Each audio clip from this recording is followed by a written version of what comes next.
Bonjour à tous, donc on passe à 11h30, donc c'est le moment. Je vais vous inviter à vous mettre debout, du coup à essayer de régénérer votre cerveau, parce qu'on a parlé beaucoup de cerveau et d'attention.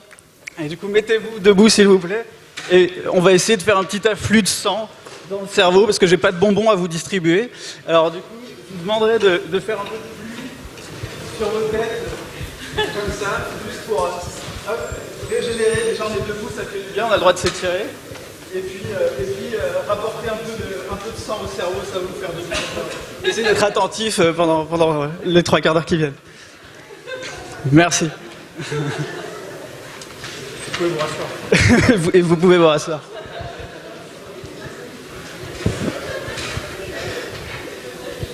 Donc comme le disait Maryse, donc on est Actant et RTE. Donc Rémi Gréau, je suis designer de service et un des cofondateurs d'Actant.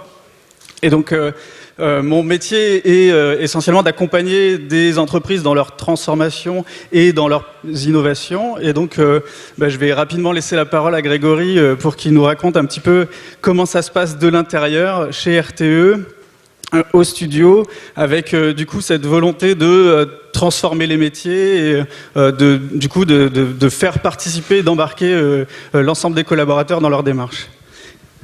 Bien, bonjour à tous. Alors, je suis ravi que tout le monde ne soit pas parti après le petit exercice physique qu'on vient de vous faire. Je vais aussi m'éviter un petit moment de solitude. On va vous demander si vous connaissez tous RTE.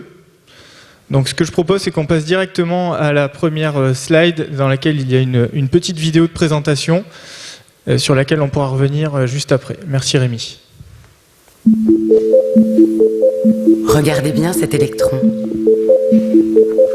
C'est l'une des plus petites particules élémentaires de l'univers. Infiniment petite, et pourtant, tout provient de son mouvement. La vie sur Terre, les abeilles, les manèges, un hôpital à Marseille, mais aussi vous, nous. L'électron, c'est la vie, c'est l'énergie aussi. Il permet le progrès, la santé, les rencontres, l'amitié. Et rien n'est plus précieux à nos yeux. Pourquoi ? Comme l'influx nerveux contracte nos muscles, l'électricité qui circule sur notre réseau fait vibrer l'économie. À haute et très haute tension, elle alimente les industries, éclaire les territoires. Nous ajustons en temps réel la production et la consommation et nous assurons la solidarité entre les régions. Pour que chacun ait accès à l'électricité, en France, en Europe, le jour comme la nuit.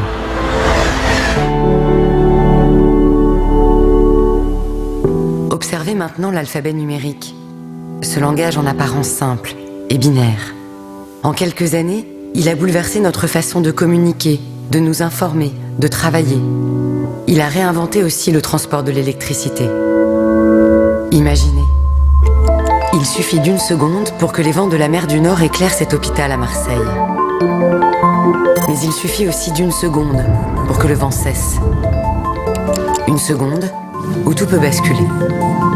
Alors, en moins d'une seconde, nous utilisons l'électricité produite ailleurs, en Andalousie ou dans les Alpes. En moins d'une seconde, l'équilibre entre production et consommation est assuré. Grâce au numérique, le transport d'électricité devient encore plus agile et plus vif. Grâce au numérique, nous accueillons plus d'énergie renouvelable et optimisons la capacité de nos lignes. Et vous devenez les acteurs de notre réseau. En adaptant votre consommation, en économisant l'énergie, c'est vous qui participez désormais à l'efficacité du réseau de transport d'électricité. C'est avec vous, avec les territoires, que nous construisons ensemble le réseau de demain. Vous qui nous aidez à accomplir notre mission de service public pour que, quoi qu'il advienne, le courant passe.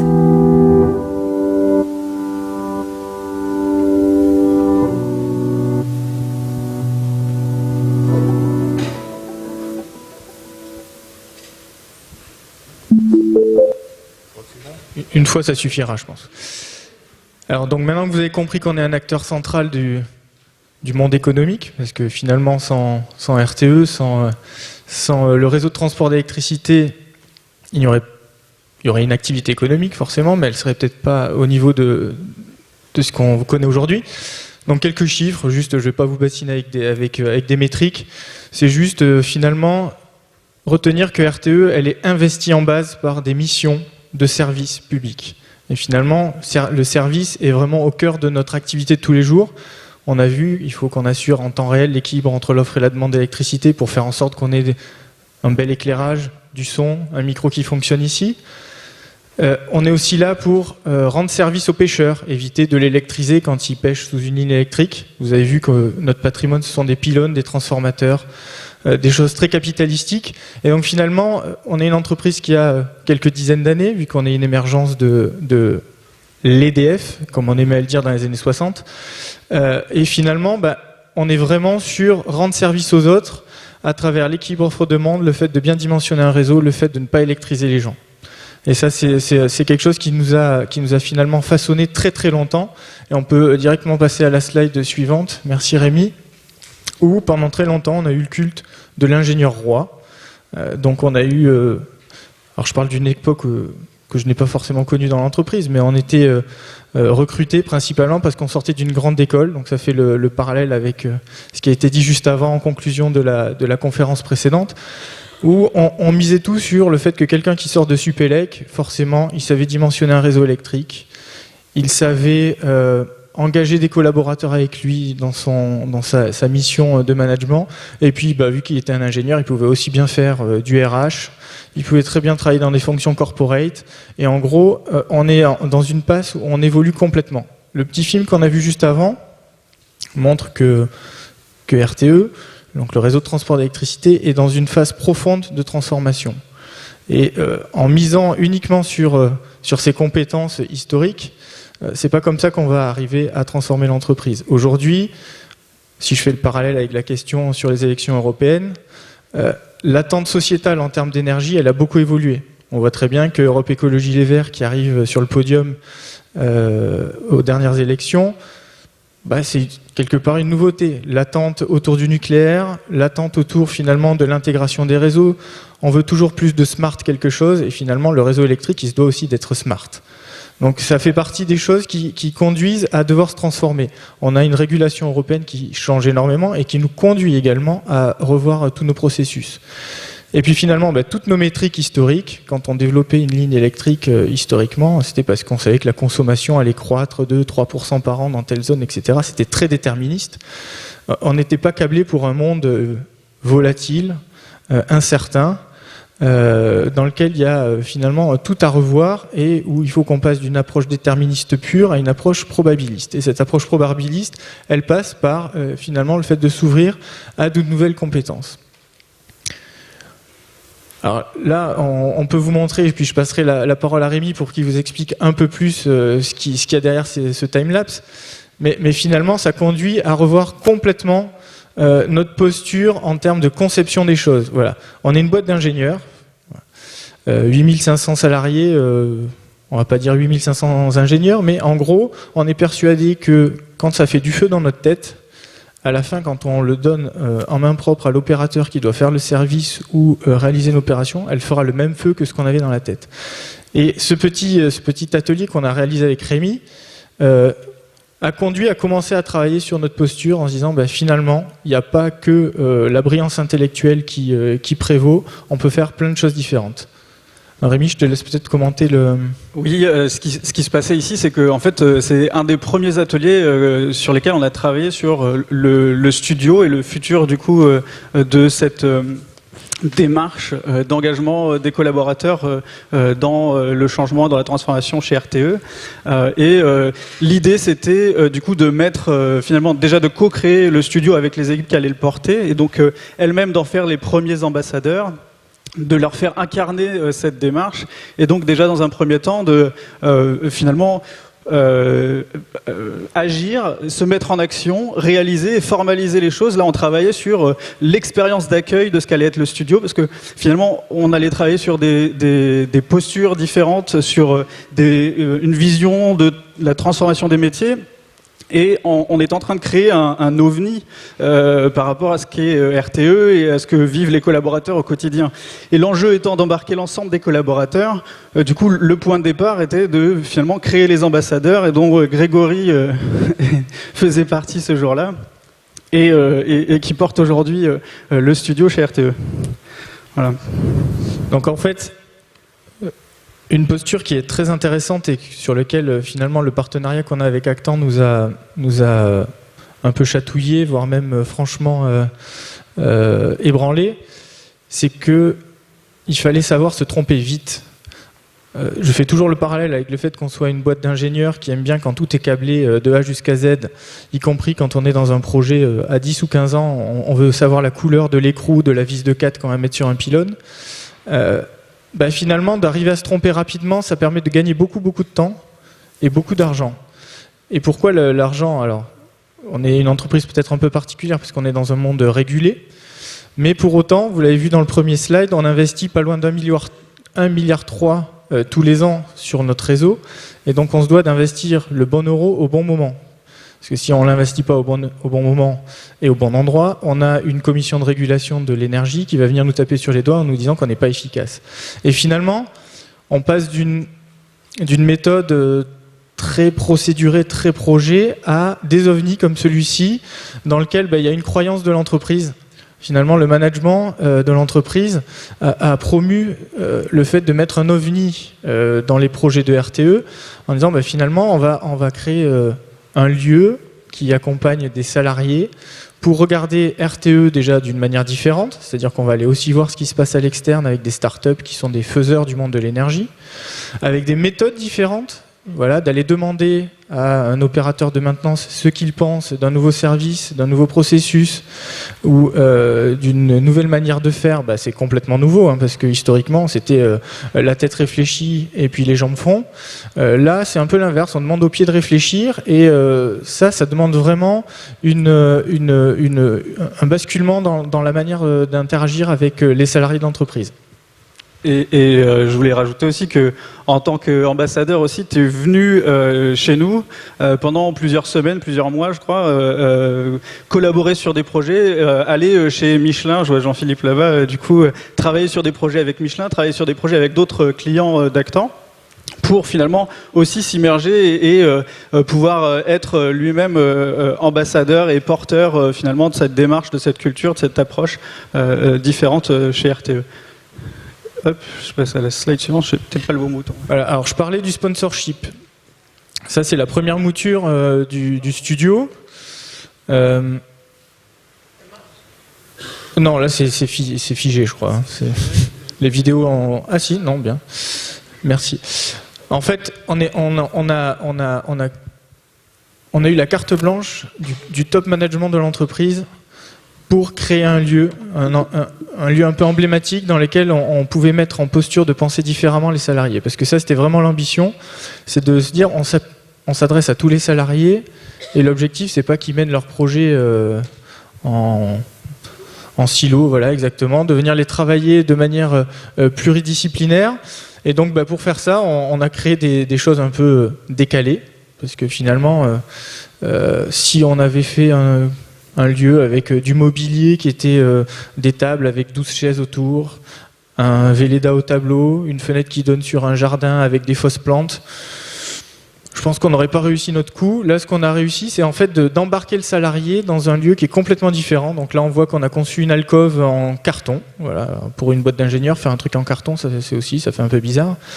Mais finalement, une boîte en carton dans laquelle on peut faire des réunions, qui a été fonctionnelle un certain temps avant que la direction de l'immobilier de Cœur Défense vient de nous dire qu'on augmentait trop le pouvoir calorifique du plateau et qu'il fallait la démonter. Mais bon, bref, on n'avait pas demandé la permission, mais on a demandé pardon après. C'était très bien parce qu'on a pu tester plein de choses. C'est une bonne règle. Voilà, c'est une excellente règle que finalement on s'applique. Et donc pour juste rebondir sur ce que disait Rémi sur l'acquisition de ce type de compétences, moi je suis un pur produit RTE. J'ai fait du développement, j'ai fait de l'ingénierie, j'ai fait de la conduite du réseau, j'ai fait du management, parce que vu que je savais faire les autres, je savais forcément faire du management. Et du coup, finalement, d'acquérir ce genre de compétences, moi j'ai qu'un rêve, c'est qu'à RTE, on puisse donner l'opportunité à tous les salariés, qu'ils soient opérateurs de maintenance ou grands chefs dirigeants, de pouvoir acquérir des compétences pour travailler différemment, aller sur des régimes de décision qui ne soient pas des régimes silotés, aller sur de la co-construction, ça manque cruellement. On a un directoire, ils sont 4. Je ne suis pas certain que les problématiques de co-construction les interpellent beaucoup, mais sur certains champs, comme le champ de l'innovation, ils se retrouvent et ils nous ont même donné, entre guillemets, leur accord pour qu'on puisse tester des modes de management différents au sein du studio. Le studio, c'est 9 personnes. Enfin voilà, on verra les métriques après, mais c'est pas là l'objet. On peut tester du matériel, mais on peut aussi tester des modes d'organisation. En ce moment, on est en train de tester la sociocratie, et dans un monde très hiérarchisé, très pyramidal, ça dépote un peu. Et l'objectif, c'est de voir si, à d'autres endroits dans l'entreprise, ce genre d'organisation du travail peut fonctionner. Mais ça nécessite de beaucoup travailler sur la posture, en particulier la posture de management. Voilà, ça fait écho à plein de choses qu'on a déjà vues ce matin en conférence, je ne vais pas revenir là-dessus. Et moi je voulais mettre cette vidéo aussi parce que c'est assez intéressant ce qui s'est passé le jour de l'inauguration. Du coup, monsieur François Brotte, qui est président du directoire, qui a fait l'inauguration, est venu s'installer au milieu de cette alcôve en carton, du coup, qui était quelque chose d'expérimental, de temporaire, etc. Pour finalement s'engager au-delà des mots sur une démarche et une approche qui était avec une vision long terme de transformation des métiers, de la collaboration et du travail finalement chez RTE. Et c'était assez fort et ça a duré dans le temps parce que finalement l'engagement il était aussi sur le fait qu'il n'y ait pas des KPI court terme financiers sur du coup la démarche et ce qui se passe dans le studio, puisqu'on est sur des problématiques qui demandent du temps et qui demandent de l'investissement et qui demandent finalement pour embarquer l'ensemble des collaborateurs dans l'entreprise, ça veut dire que finalement on prend le temps d'embarquer l'ensemble des collaborateurs dans l'entreprise. Et donc il y a eu des projets, il y a eu des réussites qui font que le studio existe toujours et on y viendra, on en parlera. Mais au départ, il y avait ce mandat et il y avait cette volonté finalement de faire une transformation de long terme et de ne pas s'inscrire dans du résultat à court terme. Voilà. Pour rebondir sur cette réflexion sur les indicateurs financiers, aujourd'hui, ça va faire 3 ans que le studio fonctionne. Il fonctionne même plutôt très bien. C'est pas un autosatisfait, c'est factuel. On m'a jamais rien demandé en termes de retour sur investissement, en termes d'heures passées par les salariés de RTE qui viennent en plus de leur métier, parce que finalement quand on vient travailler dans un atelier de co-conception, on n'abandonne pas toutes les tâches que le manager local a données aux salariés. On m'a encore pas posé une seule fois la question de quel était le retour sur investissement de cette masse salariale qu'on avait mobilisée. Pourquoi ? Parce que notre mission c'est d'acculturer les gens. On a clairement dans nos missions et dans notre valeur, dans notre raison d'être, le fait d'acculturer les salariés. Et donc le directoire ne vient pas nous chatouiller sur la question de ça coûte combien d'acculturer les salariés, parce que quelque part ils se retrouvent derrière dans les projets à tracter les choses de manière très différente. Un salarié de la maintenance qui est quelqu'un qui va monter au pylône, pour faire très simple, tous les jours, quand il vient pour co-construire une solution de demain, en fait, il facilite son quotidien de demain. Il vient donner son avis, il vient représenter ses pairs. Et en gros, aujourd'hui, RTE on est dans une phase de transformation intense. On a un projet industriel très, très, très ambitieux à l'horizon 2025. Et on se dit que si on embarque dès maintenant la base, les salariés qui font et qui feront les services de demain dans nos projets, ça nous fait investir un paquet d'euros et d'heures en termes de conduite du changement et de conduite des transformations. Voilà. Historiquement, on avait un réseau conduite du changement qui s'appelle accompagnement des transformations d'ailleurs, parce qu'on ne conduit pas le changement. Mais il est en train de s'amoindrir complètement le portefeuille de projets sur lequel bosse ce réseau-là, parce que finalement, on arrive à embarquer les salariés très différemment sur des projets de transformation profonde. En gros, on leur demande ce qu'ils veulent. Maintenant, c'est les écouter, alors qu'à une époque, on ne les écoutait pas forcément de la même manière. Donc voilà, donc le lieu, il est vraiment là pour incarner finalement cette posture et pour incarner les méthodes qu'on va y déployer. Au sein du studio, on développe plusieurs méthodes qui sont, alors pour RTE très nouvelles, mais finalement dans le monde de l'innovation, elles sont assez historiques. Le Lean Startup, le Design Thinking, tout ça c'est des nouveautés. On s'est dit que les incarner dans un lieu, c'était très bien. Moi, je suis toujours amusé quand je prends un stylo et que j'écris sur une vitre, un stylo Velleda. Tout le monde me dit « mais t'as pas le droit de faire ça ». Bien sûr que si, tout le monde, vous pouvez le faire chez vous, vous pouvez essayer d'écrire sur une vitre, ça marche très bien, ça s'efface avec un chiffon, il n'y a pas de souci. En gros, là, quand on a une surface vitrée comme ça, on a un lieu pour travailler qui est juste formidable.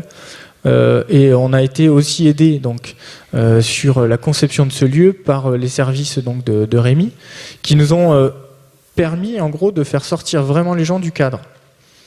C'est vraiment couillon, hein, mais de se retrouver dans une salle où il n'y a pas de table de réunion, ça met tout de suite les gens dans une posture de curiosité, et cette curiosité appelle forcément une ouverture intellectuelle qui est très différente. Et ouais, je vais rajouter que ce lieu, c'est au départ un lieu iconique, un lieu totem pour l'entreprise. Aujourd'hui, on verra après, les collaborateurs commencent à avoir la maturité et RTE va certainement déployer d'autres lieux comme ça dans les régions. Mais au départ, et ce qui s'est passé beaucoup, c'est que finalement, faire venir les collaborateurs qui ont contribué au projet, qui ont été interviewés, qui ont raconté leur parcours, leur moment de vie, etc. dans leur métier, et qui ont apporté de la matière, qui ont contribué. Et du coup, les faire venir à Paris, parce qu'ils viennent de région, les faire venir à Paris, les faire collaborer dans ce lieu-là, les faire travailler ensemble, du coup avec tous les métiers, avec pas de hiérarchie présente dans ce lieu, c'était aussi une forme de récompense pour eux. Et donc, il y a une logique, alors toutes les entreprises ont des logiques différentes dans la façon de récompenser les salariés, mais là, il y a quand même finalement un impact fort d'avoir ce lieu totem qui va incarner finalement la démarche et qui va permettre aux salariés de venir et de se transformer. Je continue rapidement sur ces éléments-là, mais du coup, c'est dans la continuité. En fait, ce lieu est outillé.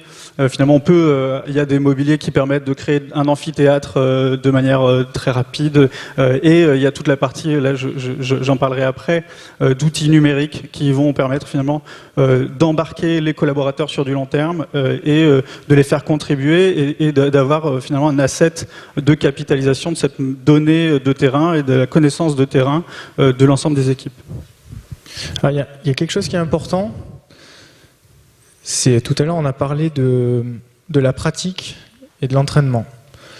Quand on a commencé à se lancer dans l'aventure de l'innovation participative, des nouvelles méthodes associées à cette nouvelle forme d'innovation, on va dire, on a été très scolaire. On nous a dit le design thinking, c'est 1, je pose une question, 2, je vais voir ce qui se passe sur le terrain, 3, je co-conçois, je prototype, je teste, je diffuse. Donc initialement, on a été très tourné là-dessus, on a fait des projets parce qu'on nous avait appris la méthode comme ça. Et puis on a appris par la pratique qu'on pouvait faire des choses très différentes. Aujourd'hui, on a lancé un programme qui embarque tous les salariés de l'entreprise, c'est un programme d'intrapreneuriat. Alors c'est pas nouveau l'intrapreneuriat, pour RTE c'est très très nouveau. Globalement, de sortir un salarié de son quotidien en lui disant tu as une idée, ton idée elle est porteuse de valeur et on va t'aider à l'instruire, on réembarque les salariés. Il y a plein de salariés qui sont désabusés. Tout à l'heure, on a parlé de l'engagement. Finalement, de pouvoir participer à un projet innovant et d'en être le principal porteur, c'est hyper engageant. Un salarié désengagé, c'est pas loin de 200 kg de perdu. Hein. Donc, à notre petite maille, on travaille aussi sur l'engagement et sur le plaisir à venir travailler. Donc ça, c'est un point qui est hyper important parce que c'est aussi une forme de reconnaissance non financière. Hein. Tout à l'heure, on a parlé c'était autour de la double négation, de la double affirmation, pardon, mais finalement, même si on n'augmente pas quelqu'un et qu'il a pu porter son projet jusqu'au bout avec des méthodes nouvelles et qu'il a embarqué tout son collectif dans son aventure, on a tout gagné. On a tout gagné parce il est sur un champ de reconnaissance qui est très différent. Et puis l'état d'esprit. Alors je sais toujours pas pourquoi on m'a choisi pour piloter le studio, mais bon, j'ai commencé à avoir quelques intuitions. On a un lieu, mais aussi il faut incarner la posture. Il faut incarner cette forme d'ouverture, le fait d'aller dire à un métier de la maintenance, tiens, tu vas bosser avec les gens de l'exploitation parce que c'est quand même hyper important. Cet état d'esprit, en gros, quand on ouvre une session ou un projet, ce que j'aime à rappeler, c'est des principes assez simples. C'est finalement quand on est dans le studio. Rémi a un peu parlé il n'y a pas de hiérarchie tout à l'heure. Moi, j'aime à rappeler une maxime. Alors, c'est très pompeux dit comme ça. Hein. C'est que finalement, sur la porte du studio, il pourrait y avoir écrit ce qui est au fronton de toutes les écoles ou toutes les mairies, c'est liberté, égalité, fraternité. Alors, l'égalité, pourquoi ? Parce qu'on a voulu faire un lieu qui sorte du cadre de l'entreprise. D'ailleurs, il n'y a pas de logo RTE dans le studio. Et l'objectif, c'est faire en sorte qu'on soit membre du directoire ou on soit simple, excusez-moi l'expression, grouillot de base. on a le même pouvoir quand on est dans le studio. On a le pouvoir de dire ce qu'on a à dire par rapport au sujet qui est adressé le jour de l'atelier. Donc on a une forme d'égalité et de liberté à parler autour d'un sujet que l'on maîtrise, que l'on connaît. Et puis le terme de fraternité, je le préfère amplement au terme de bienveillance. Alors je ne sais pas si dans vos entreprises, la bienveillance dégouline à tous les étages. En tout cas, c'est un peu le cas là où je travaille. Et je préfère largement le terme de fraternité. On sait accueillir la bonne idée. On sait aussi accueillir la fausse bonne idée. Et ça, c'est aussi un truc hyper important, c'est qu'on ne sait pas tuer les fausses bonnes idées. Enfin, du moins RTE, on ne savait pas le faire. Et aujourd'hui, notre credo, c'est plutôt d'investir sur les porteurs d'idées que sur l'idée en elle-même. On part du principe que quelqu'un qui a une idée un jour, si on l'accompagne bien, s'il va jusqu'au bout de son idée, ou si au contraire il la tue parce qu'il détermine par lui-même ou par ses observations qu'elle n'a pas de vraie valeur pour l'entreprise, dans 2 mois, dans 3 mois, dans 6 mois, dans 10 ans peut-être, il reviendra avec une idée qui sera encore plus forte. Et donc voilà, donc on accepte aussi des fois d'investir sur des fausses bonnes idées, mais on investit plutôt sur le porteur en fait que sur l'idée en elle-même. Parce que vous avez une capacité à pivoter aujourd'hui et du coup à investir les sujets en les changeant. Et ici aussi, il y a quelque chose derrière, c'est que finalement, même si les gens viennent de régions, viennent de loin, prennent une journée sur leur temps de travail et investissent finalement, parce que eux, leur travail qu'ils ont laissé derrière, il s'arrête pas et il va falloir qu'ils rattrapent, etc. Ils ont un investissement fort, mais du coup, on essaye, et donc ils arrivent avec déjà cette petite pression au départ. Et on essaye aussi au départ, au lancement de chaque atelier, de faire en sorte qu'ils se mettent dans les dispositions, et donc on prend le temps de faire une première activité qui est pas une activité productive, même s'il y a plein de sujets à traiter et qu'il y a plein de supports et de travail à faire. On essaye d'avoir une première activité qui est une mise en action et qui permet aux gens finalement d'arriver à avoir une première réussite, un premier succès, un premier état d'esprit dans la collaboration et du coup de pouvoir partir du bon pied. Voilà.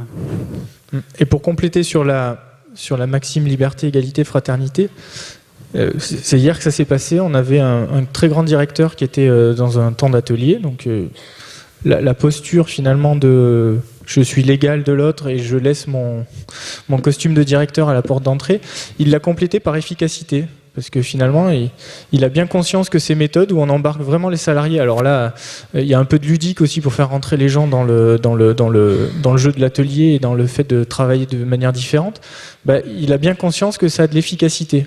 Donc quand c'est incarné aussi par le top management, ça fait plaisir.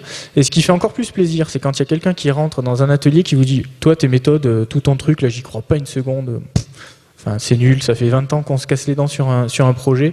C'est pas en 10 minutes en faisant du coloriage, en collant des post-it ou en éventuellement sortant des Lego pour faire des maquettes qu'on va y arriver. Ce qui est super fort, c'est que finalement, peut-être en 1 ou 2 jours d'atelier, la personne, on va aussi la retourner et ça fait de cette personne-là un des principaux ambassadeurs de la démarche. Et ça, je l'ai vécu plusieurs fois et c'est franchement très, très gratifiant. Même si j'ai pas d'ego, un ego particulier vis-à-vis de ça, mais voilà, de se dire que les gens viennent et qui repartent avec quelque chose de nouveau et qui sont un peu transformés, c'est quand même crucial dans une boîte qui veut se transformer. Et il faut pas oublier de transformer les salariés pour transformer la boîte elle-même. Alors, aujourd'hui, le studio, il était initialement une initiative purement parisienne, parce que c'est à Paris qu'on pense et c'est pas dans les régions. En fait, on avait un réseau d'innovation qui était déjà existant à RTE, mais qui n'intégrait pas l'écosystème studio, c'est-à-dire les méthodes. Aujourd'hui, on se pose la question même de lancer un Fab Lab, qui puisse être une brique matérialisation qui vienne compléter tout ce qui est méthodologique. Et donc, on revoit complètement notre système d'innovation. RTE, c'est des fonctions centrales à Paris et c'est 7 entités régionales. Et dans chacune des entités sont en train de naître des studios qui vont adresser les particularités de la région. Ça sert à rien qu'à Marseille on fasse un studio qui fasse, je sais pas, qui soit sur des questions très maintenance alors qu'il n'y a pas de problème de maintenance. L'idée c'est d'être vraiment en adéquation avec le besoin du territoire. Et donc ça nécessite de sortir du rôle où on disait cette idée elle est mauvaise, à une idée où on fait ce que je disais tout à l'heure, finalement du coaching et de travailler plus sur la posture d'accompagnement du porteur de projet. Et de plus être un censeur, mais d'être plutôt d'encenser plutôt le porteur de projet pour aller vers plus de valeur dans son idée, éventuellement la tuer ou en faire une autre. Et ce qui fait d'eux des ambassadeurs aussi de la démarche, in fine, quand ils vont sur le terrain. Voilà, alors quelques métriques, on peut peut-être passer directement à la slide suivante. Ouais, voilà, alors il y a peut-être celle-là. Alors la force de la méthode, c'est de faire plutôt que dire. Tout l'inverse de ce que je suis en train de faire en ce moment. C'est le faire plutôt que dire. On s'est gréé avec des compétences qu'on n'avait pas à RTE. Typiquement, tout ce qui est autour du design, tout ce qui est autour de l'expérience utilisateur. Là, en gros, on permet aux gens de se projeter dans un univers qui n'existe pas encore, qui serait un univers sur... Bon, là, prenons un exemple, c'est on veut proposer des créneaux pour faire des travaux sur un ouvrage. Finalement, on s'est rendu compte qu'il y avait des choses qui marchaient mal. On est allé questionner les gens sur le terrain sur le pourquoi ça marche mal. Comment on pourrait faire mieux à travers des ateliers. Et ces ateliers, on les a rendus concrets en mettant des gens en situation de tester un process qui n'existe pas aujourd'hui, mais qui pourrait exister demain. C'est un prototype, c'est en gros provoquer leur curiosité, leur dire finalement on n'est pas sur une page blanche pour écrire ton process de demain, on est sur déjà des propositions, on a des hypothèses à valider. Et ça, le fait de rendre tangibles des idées, c'était des briques qui aujourd'hui me paraissent complètement fondamentales, mais qui historiquement étaient complètement déjà inconnues, et on ne voyait pas pourquoi on allait faire une maquette pour embarquer des gens qui pouvaient très bien comprendre que si on l'avait réfléchi, ça marcherait très bien comme ça. Voilà. Donc ça fait partie des choses qu'on a appris, de pouvoir mobiliser des compétences autres que celles qu'on a. Et donc aujourd'hui au studio, on a une personne qui est, alors ça paraît peu, une personne, mais c'est déjà pas mal, parce que dans le référentiel d'emploi de RTE, le poste de designer de service n'existait pas, donc c'est déjà une forme de révolution. Et donc le studio, en 3 ans, on est aujourd'hui 9 personnes, tous avec des compétences métiers très variées, parce qu'on a tous un peu bourlingué dans l'entreprise avant. On est tous dans cette posture d'ouverture, de tester des choses nouvelles. En 3 ans, on a fait plus de 500 ateliers, alors ça fait très égocentré, mais en gros, c'est juste pour dire qu'on embarque beaucoup de salariés de l'entreprise. On est 8500 et en gros, notre impact, c'est pas loin de 2000 salariés touchés toutes les semaines. Parce qu'on part du principe qu'il faut aussi qu'on communique sur ce qu'on fait, qu'on communique sur ce qu'on voit et qu'on soit dans la transparence. Voilà, qu'on n'ait pas d'asymétrie informationnelle pour faire évoluer les collaborateurs. Ce qui reste à faire peut-être pour les prochaines années, c'est justement de lancer ce réseau en région, parce qu'on y croit beaucoup. Et puis moi j'ai un rêve, je me dis que finalement la pyramide des âges aidant, alors je dis pas que l'innovation est une question de jeunesse ou d'être plus vieux, mais en gros je me dis que la pédagogie fera que dans quelques années, les gens qu'on va recruter seront nativement et en base auront ces soft skills d'ouverture, d'empathie, de savoir accueillir les idées des autres, de ne pas être forcément dans le dogme du technique. Et alors, c'est peut-être débile, mais je suis peut-être aussi la branche sur laquelle je suis assis. C'est peut-être que dans 15, 20 ans, les initiatives comme le studio, il n'y en aura peut-être plus besoin du tout, parce qu'en base, les projets seront menés quand il y en a besoin, avec des méthodes comme celles qu'on déploie au studio. Yes. Merci. Et du coup, sans transition, mais simplement le travail qu'on fait avec RTE, qu'on fait avec Michelin ou qu'on fait avec d'autres sur l'accompagnement de ces labs. Tout à l'heure, on parlait des outils, je vais y revenir. Ça nous a mené aussi à concevoir des moyens aujourd'hui pour accompagner ces démarches dans le temps et impliquer les collaborateurs dans le temps. Et donc, on a lancé il y a maintenant 1 mois et demi, 2 mois, Yuko, qui est du coup un programme finalement qui va comprendre des outils pour les collaborateurs, pour pouvoir finalement faire un pas de côté et regarder leur réalité autrement, prendre conscience que finalement c'est eux qui détiennent de la connaissance qui peut servir à faire évoluer l'entreprise. On a toute une partie qui est challenge pour animer cette communauté et avec des ateliers, avec des temps finalement où on va dans les labs, on va dans les lieux pour valoriser leurs contributions et puis des parcours de learning pour les équipes. Et donc l'enjeu, il est vraiment d'arriver à créer ces démarches dans le temps et à impliquer les collaborateurs jusque tous les collaborateurs de terrain qui vont travailler dans les agences, qui vont travailler au quotidien en relation client. Et du coup, de les aider à finalement faire remonter leur propre voix, mais aussi capter la voix de leurs collaborateurs, la voix des clients qu'ils vont rencontrer, et de pouvoir nourrir avec des photos, des vidéos, des verbatims, des éléments de leur quotidien, les challenges, les projets qui sont lancés, ou qui ne sont pas forcément des sujets innovation, en fait, qui peuvent être vraiment simplement des sujets de amélioration de la qualité de vie au travail. J'ai un sujet en ce moment qui est sur la culture sécurité des contractants, où du coup, chez PSA, en ce moment, on embarque 400 collaborateurs sur les questions finalement de relations clients et de comment est-ce que eux-mêmes peuvent transformer leur quotidien avec la captation de la réalité qu'ils vivent. Et donc ça se passe avec finalement un smartphone, une app, un geste simple. C'est des choses qui sont parfois assez complexes à déployer, mais finalement, une fois que c'est lancé, l'idée c'est d'amener les gens à faire, à agir. On applique les mêmes méthodes, et donc l'enjeu c'est qu'une fois qu'ils ont eu un premier succès, qu'ils ont réussi, qu'ils ont pu montrer que c'était simple, du coup on les embarque finalement dans des sujets, des projets qui sont où ils vont être contributeurs, où ils vont être impliqués, engagés par la suite. Ça permet de créer ce qu'on évoquait tout à l'heure, c'est-à-dire un nouvel actif dans l'organisation, où du coup on va capitaliser cette connaissance en fonction des sujets, en fonction des projets, en fonction des utilisateurs qui vont être impliqués. Et du coup, avoir pour l'équipe qui pilote ces démarches, avoir pour les managers en local aussi éventuellement, une matière qui va pouvoir utiliser pendant les ateliers, qui va pouvoir montrer aussi et mettre en action avec les collaborateurs. Et donc l'enjeu, c'est effectivement d'avoir un impact durable sur l'organisation et d'impliquer les gens dans la durée, dans les projets d'innovation ou dans les projets d'adoption de nouveaux rituels, de nouveaux gestes métiers, de nouvelles pratiques. Et on le déploie de la même manière qu'on déploie finalement cette démarche avec les labs, c'est-à-dire qu'on va créer des réseaux d'ambassadeurs, on va coacher des réseaux d'ambassadeurs qui vont eux-mêmes porter des sujets et qui vont finalement engager chacun des collaborateurs, au départ bien sûr volontaire.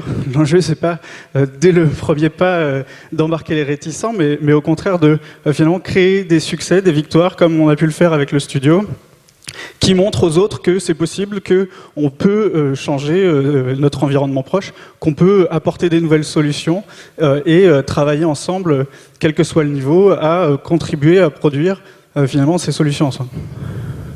Et donc chacun de ces acteurs, on leur apporte pour les pilotes des nouvelles capacités avec ces assets donnés, des nouveaux rituels de management pour les managers, pour les gens qui sont au contact, et puis des nouveaux gestes métiers pour les collaborateurs.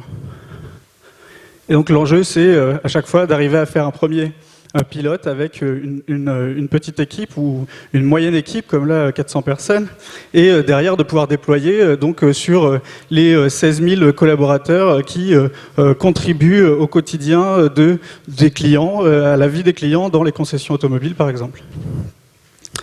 Et voilà, j'essaie de faire court.